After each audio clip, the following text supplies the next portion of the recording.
Hello, hello my friends. AmyR here with Prairie Paper and Ink. Welcome back to my face and my card making space and more Halloween cards. I used some Distress Grit Paste Glow. My order showed up. You guys know I love me some glow in the dark, especially for Halloween. So I used some of that. I used some Foundry wax, which I haven't used in a while, the Distress Foundry wax. If you are not familiar with Foundry wax, highly recommend going on Tim Holtz' YouTube channel, searching it up.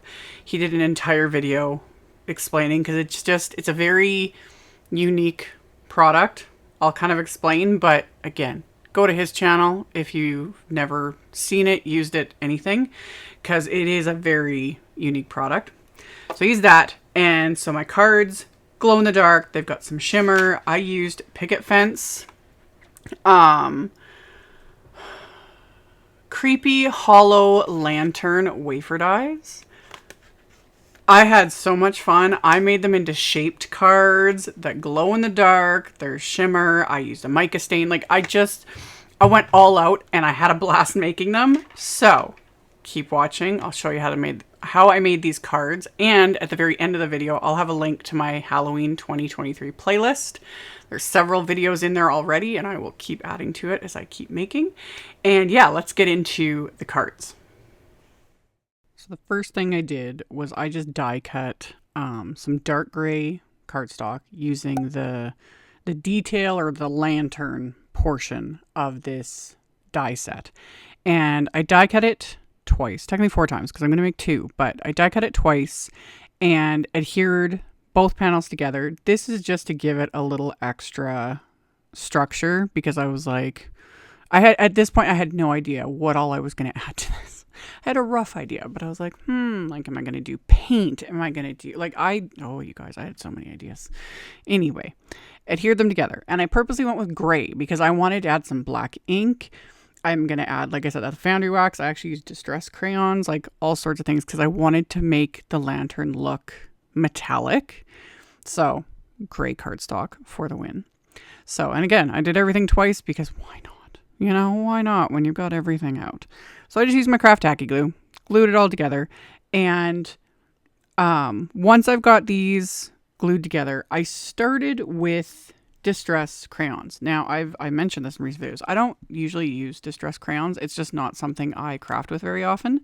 But when I do pull them out, they're kind of fun. And I was moving some things around, and I was like, ooh, I bought these metallic ones that I don't think I've ever even used. And there is the brushed pewter Distress crayon. And again, if you're not familiar with Distress crayons, it's another one of those things. I highly recommend looking them up on Tim Holtz's channel, because he explains like the logistics of them and everything else. The biggest thing with these is they are technically like blendable and water reactive, but once they dry, they're not going to go anywhere. And you can put them on like different surfaces. He's shown it in his videos, like applying them to little like resin elements and all the things. But all I was doing here was just rubbing the crayon on and then rubbing it out with my finger, like just to create sort of a metallic look. And you could totally do just this. Like I'm going to do this in some ink blending, and that's super simple. And I was fine with it. But then my brain was like, oh, and I got onto the Foundry wax. So you could either skip the Distress crayon completely and use just the Foundry wax, or use just the Distress crayon. And you could layer it up too. Like that's what I would have done if I hadn't done the Foundry wax. I would have just added more layers of the brush pewter Distress crayon, because it doesn't look like flat on like this how I'm filming. It doesn't really look like I'm doing anything, but when I tilt it in the light, it's like, oh, this is pretty. And my finger was really sparkly after, so that was kind of fun too. So yeah, they're fun little things to play with.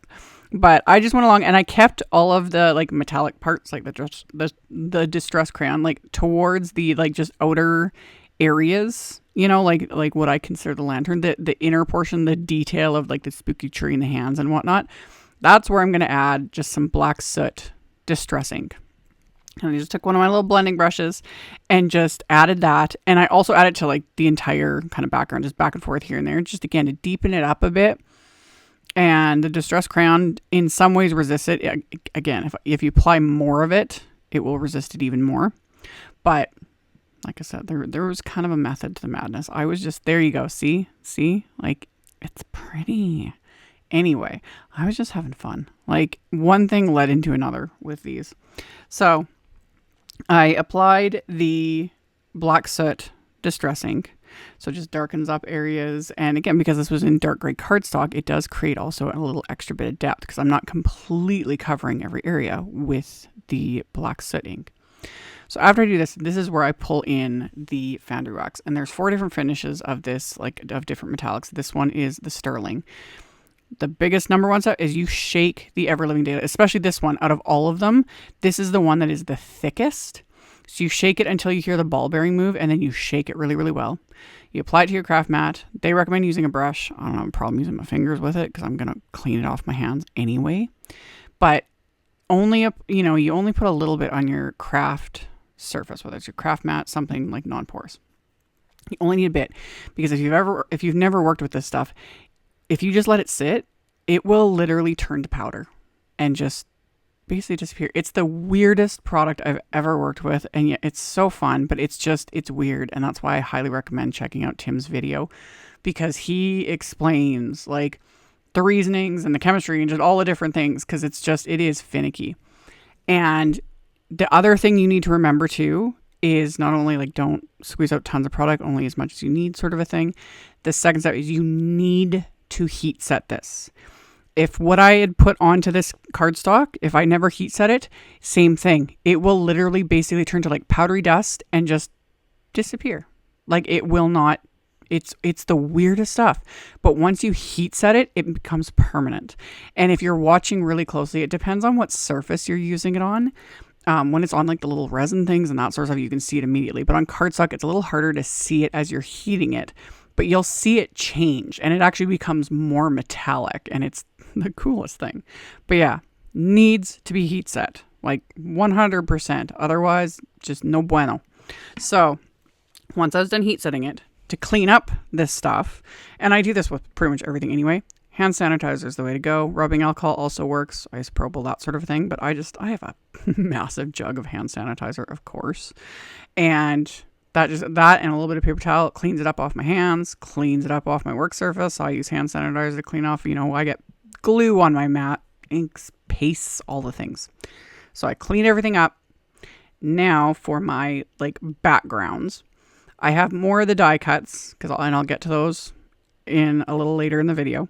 But I used one of them over this is just some like Neenah 80-pound cardstock. And I used a pencil just to give me a guide. I kind of traced out the outer edges there of this die cut and then just kind of eyeballed the top and the bottom because I needed to kind of see what I have to work with to create my background. And because I want to use the Picket Fence Studios, the mini Haunted Moon stencil set, which I've used in other videos. And there's a mask included in that set. And my mask still has some like PIXIE spray on the back of it. So it's still a little bit tacky. So I don't have to like tape it in place or anything. And then I have some Distress Oxide inks. And I have a couple of my paper Pouncers. And I'm going to start creating these backgrounds. So I'm going to mask off. Technically it's a moon. But in the end, it's like this could also just be the sun. With the colors I use and just everything. Whatever your imagination tells you this is, it honestly doesn't matter. It is a large circular thing in the sky that's going to glow in the dark in the end. That's all I cared about. So I started with squeezed lemonade. And this always looks like a hot mess in the beginning and everyone keeps doubting me, but wait till the end. It all comes together. I ended up actually working these back and forth a fair bit and they blended beautifully, but a lot of times they don't need, things don't need to be blended perfectly, especially when it's Halloween stuff. Like the messier, the better, honestly. But anyway, I used squeezed lemonade, spice marmalade, and crackling campfire, and just kind of went back and forth a bit. So then I've got this just deep autumn colors, but I was also thinking, because, like lantern colors, that sort of a thing. And then I took the squeezed lemonade and just kind of after removing the mask, I just kind of went over those spots with that just to add a little bit extra color because I'm going to use the actual stencil and then the glow grit paste. And glow grit paste is a little bit translucent. It does have texture to it. There are other glow-in-the-dark pastes on the market. Someone had asked me about that. Like there's a Lawn Fawn one. I actually had that one. I think I've used it in videos. I didn't seal it with press and seal, so mine dried out because I didn't follow my own rules. I'll show the press and seal in a minute. But any paste is gonna, like glow-in-the-dark paste is gonna work. You could skip the glow-in-the-dark bit, but this is half the fun. And I will show at the end. I was able to get photos again showing these glow in the dark. They're fun. So I just very lightly scraped on the glow grip paste and then wiped off my stencil and then press and seal. Highly recommend this for your paste, especially like ones like this, glitter paste, etc. But really all the pastes. Press and seal is the way to go. It seals your containers. If you press down the press and seal right down into the product, you remove all air from it because air is what's going to dry it out. Press and seal is also sold. Simon Says Stamps sells it because it is difficult to get because like those of us in North America, we can generally find it at most grocery stores, etc. But Simon Says Stamp does carry it. Hence, I will link to it because for international people, it is very difficult, if not impossible to find. And I highly recommend it. And a roll lasts forever. I've had this roll in my craft room for years and years. Anyway, I took also what was sitting inside the lid and scraped that into the container too. One, to save it, but also so I'm not opening up the container to a huge mess, you know? So I set everything aside. And then I'm going to add some splatter with Harvest Moon Distress Mica Stain. Now, if you don't want the splatter on the like moon portion, you could let that grip paste dry completely and then use the little mask to sit on top and mask it off. I don't care. I don't mind the splatter. I actually like how the splatter looks.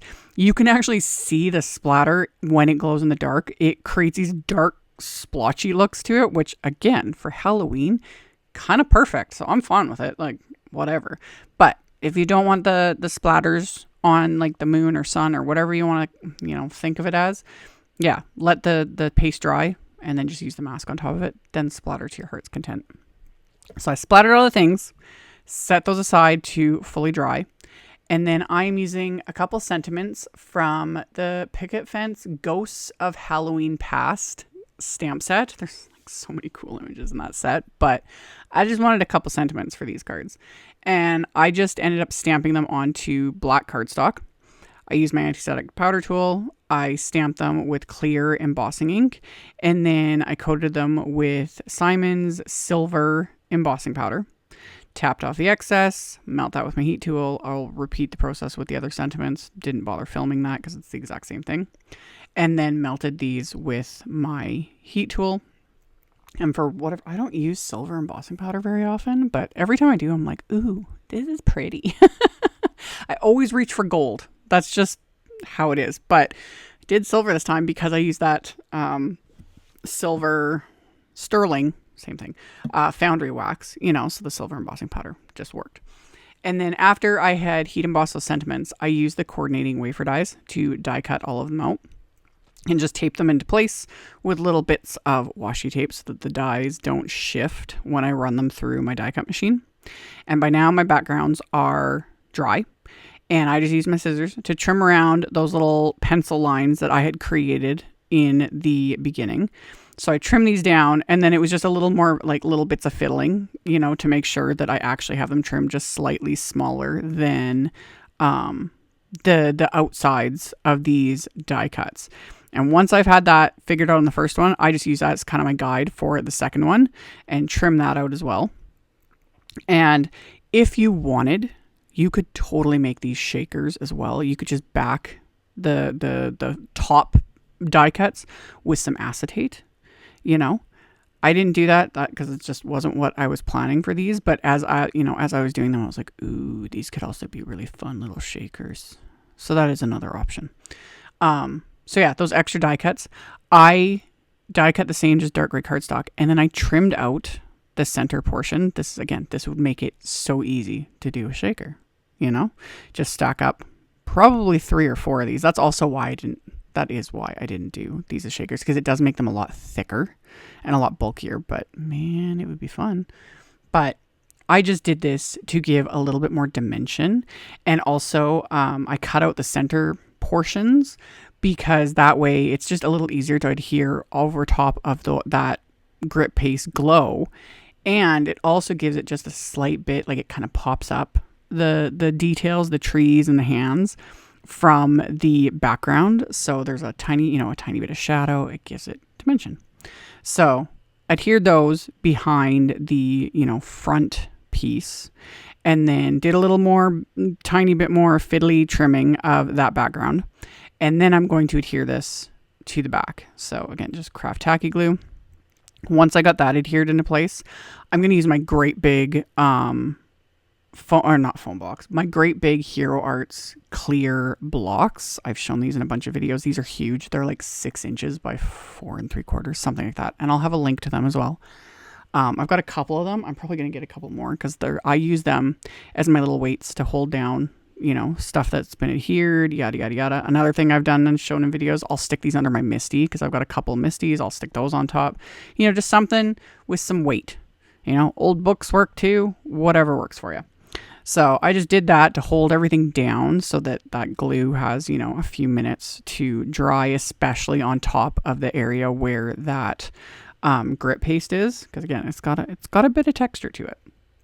So I repeated the exact same thing for the second one. I trimmed out the little center bits there, adhered those 2 pieces together, stuck them behind the focal point, basically the focal point die cut, and again fiddled a bit with the background to make sure there was no parts that were sticking out, and then applied glue just around the back of the opening, and then a tiny little bit over the grit paste in the corners there, stuck that into place, and then stuck them under those blocks to let the pressure, just let gravity, let gravity do the work. So after I did that, I die cut just black cardstock with the outline wafer die. That's what, I thought this die set was cool, and then when I realized, I was like, ooh, there's an outline. Oh, I can make shaped cards with this.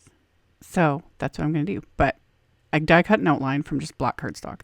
I could have done my card bases in black, which I'm going to show how I make it into a shaped card. But I decided just to use this as its own separate thing. And the card bases themselves are going to be white because that's just what I wanted to do. It just makes it easier because I was like, trying to add a panel to the inside of the card because this is already shaped. I was like, no. So again, method to the madness. So I adhered the ghostly greetings sentiment to the tops of these, let that all dry, and then my card bases, I use the same. This is like Neenah 80-pound cardstock. I purposely went with a little bit lighter weight than I normally would for my card bases. I usually use Simon Says Stamps, like 120-pound. But because I'm going to be die cutting through 2 layers, I just didn't want to be bothered. And this, having a little bit thinner of a cardstock makes my life a little bit easier. So right now, these are top folding A2 note cards, 4 1/4 by 5 1/2. So you can see how big these dies actually are, because they basically create an A2 size, like just slightly smaller. So these will fit in a standard A2 envelope. And I lined up that outline die so that the very top of the die is just past the score line. Just barely, just like so. So that when I run this through my die cut machine, it's going to die cut everything but that top little spot where the fold is. And I also grabbed one of my cutting plates that isn't completely cut into. I use my cutting plates until there is nothing left. But when you use cutting plates a ton, you know that the pressure creates all that texture on the back of your cardstock, which 99% of the time doesn't matter because it's getting adhered, etc. I don't care what the back looks like. But for something like this where it's a card base, I didn't want the back of my card to be all grooved and textured and weird. So I grabbed one of my slightly cleaner cutting plates. I did the same thing with the second piece. I lined up the die so the top portion of the cut line just slightly past the score line. And then I've got these 2 fun shaped cards, just like so. It's so simple. Love it. So then I can adhere my card fronts to this, and the black cardstock, is going to completely cover up the card base, everything. So it's all, everything just works. So again, craft tacky glue, adhere those together. And then on the insides of these, I'm going to adhere that second sentiment that I had heat embossed onto the black cardstock with the silver embossing powder. So I'm going to adhere that into place. And then I'd also die cut in that creepy hollow lantern wafer die. There's 3 little bat wafer dies, which I was like, oh, love. So I die cut just scraps of black cardstock with those. And then I just put them in my little triangle tray, which I end up knocking over because, again, really, is that card making with me if I'm not knocking things over? Anyway, I adhered those with little dabs of craft tacky glue, and I die cut extras because I wanted some for the inside. Got to add some to the outside. So same thing, just little dabs of craft tacky glue. And then as a final little bit of embellishment, I pulled out the Picket Fence Sands of Time gem mix. I've used these in several videos and I love them. They look like Swarovskis. Like, yeah, they're so sparkly. So I just sprinkled them randomly throughout the backgrounds. I just put down a little dab of glue because some of these are like tiny. They have, I don't know, 4 sizes, I think, something like that. And yeah, just stuck them here and there into the background, kind of stuck some in the top portion there where the little like handle is, and did that to both of these backgrounds. Once everything was adhered, these cards are complete. So I'll show the shiny bits and the sparkly bits, and then in the photos at the end, I'll show them glowing in the dark, which is just so much fun. Absolutely love. I had a blast making these. So, like I said in the intro, with those specific products, like the Distress Crayons and the Foundry Wax, check out Tim Holtz's channel if you haven't, and search up there, and you can watch the videos and learn all the things about those.